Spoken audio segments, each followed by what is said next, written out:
Next up, we have Daniel Lakemacher, a Navy veteran who deployed to Guantanamo Bay, Cuba. My name is Daniel Lakemacher. I was in the U.S. Navy from 2005 to 2009. In 2007, I deployed to work in the prisons in Guantanamo Bay, Cuba.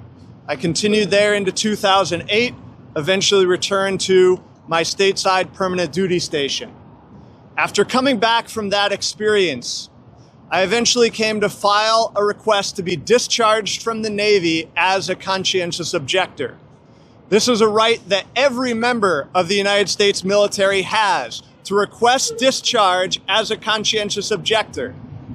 My request was eventually granted and I was honorably discharged. It's hugely important in this moment for people to know that this pathway of voicing their opposition to participation in these illegal and immoral acts of war exists. Every speaker before me, a veteran as well, has spoken to the fact that those who are questioning their own participation in this war, that they are not alone.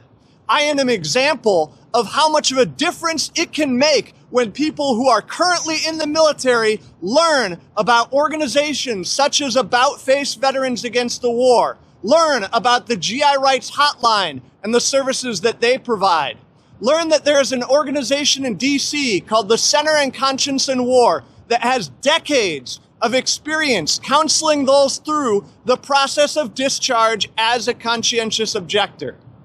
I learned while I was in that I would not be alone in pursuing that path.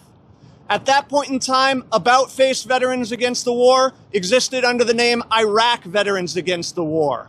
I learned about my rights and I joined and became a member of Iraq Veterans Against the War while still, day in and day out, wearing the uniform of the United States Navy. That's a right that those in the military have. They can join us in membership, they can speak out against these wars, and they can seek discharge as conscientious objectors. There are other ways as well.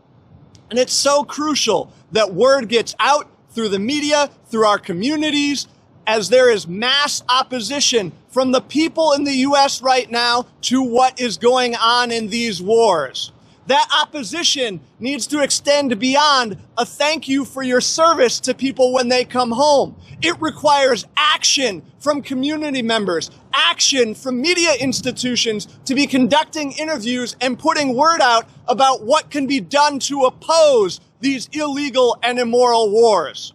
So I encourage you, spread this word. Know that there is a way to resist from within the ranks. And as every person here today will say, you are not alone, fellow members of the military. You are not alone in opposing the war crimes that the U.S. is committing.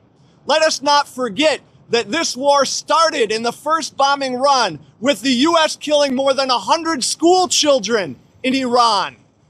Every time it's mentioned the number of U.S. military members that have thus far been killed, it should also be mentioned how many people have been killed in Iran, how many people have been killed in Lebanon, a war that the U.S. is also supporting.